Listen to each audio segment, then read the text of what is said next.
Family of LaGrave, where does your help come from? Our help is in the name of the Lord, the maker of heaven and earth.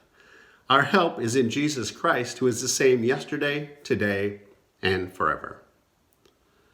1 Thessalonians 5, verses 16 through 18 say this: Rejoice always, pray continually, give thanks in all circumstances. Now, those are hard words for us to practice during the difficult days we are going through. Many of us are looking back at the not-so-distant past and remember what little time we had to prepare, and we're not very happy about it.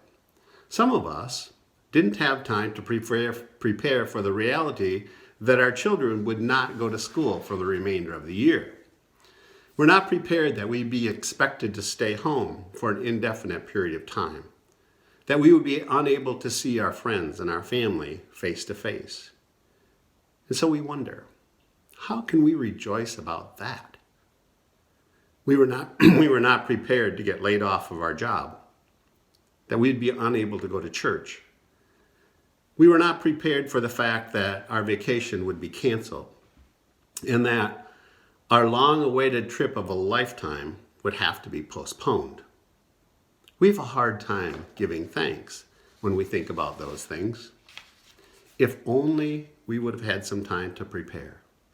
If only we would have had time to make a list of all the things we would have needed to do so that we would have been prepared.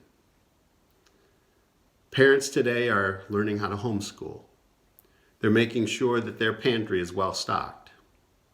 Children are wrestling with mixed emotions, thinking about a sporting season that will not happen, friends that they can't go to spend time with.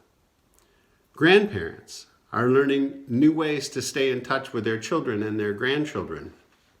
And in this uncertain time, which is becoming longer than many anticipated, I believe that we are in need of practices which will help us to make meaning out of these experiences. And one of those practices could be making a list.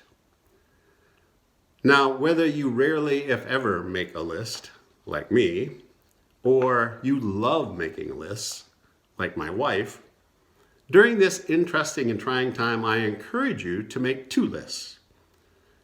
Put them on the wall, in fact, on a piece of paper. One would say loss. The other would say grateful. When we list our losses, when we name them, that's really important because it helps us to be honest. We don't pretend that everything is fine. We can be sad. List little things. List big things. Things like, will graduation happen? I'm not able to hug my grandchildren. I can't go out to eat. I'm not able to go to church. I can't spend any time with my friends, and so on. Also, list little gratitudes and surprises that come your way. This list will prevent us from drowning in our sorrow. It reminds us that something is going right in our lives. List things like, we're eating together as a family again. I have time to read a book. We're playing games and watching movies together. I don't have to pack a lunch every morning for my children. We have devices that help us connect with our family and our friends. I'm able to spend more time with God. And you can add to that list. If we make those lists, if we name our losses and our gratitudes, I believe it will be easier for each one of us to practice the words of 1 Thessalonians 5, 16 through 18. Rejoice always. Pray continually. Give thanks in all circumstances. May God bless you today as you rest in His love and think about what He's done for you in a positive way. Now may the peace of Christ go with you wherever you may be. May He guide you through the wilderness. May He protect you through the storm. May He fill you with thanksgiving at the wonders He has done, and may He bring us home rejoicing, face to face once more. God bless you.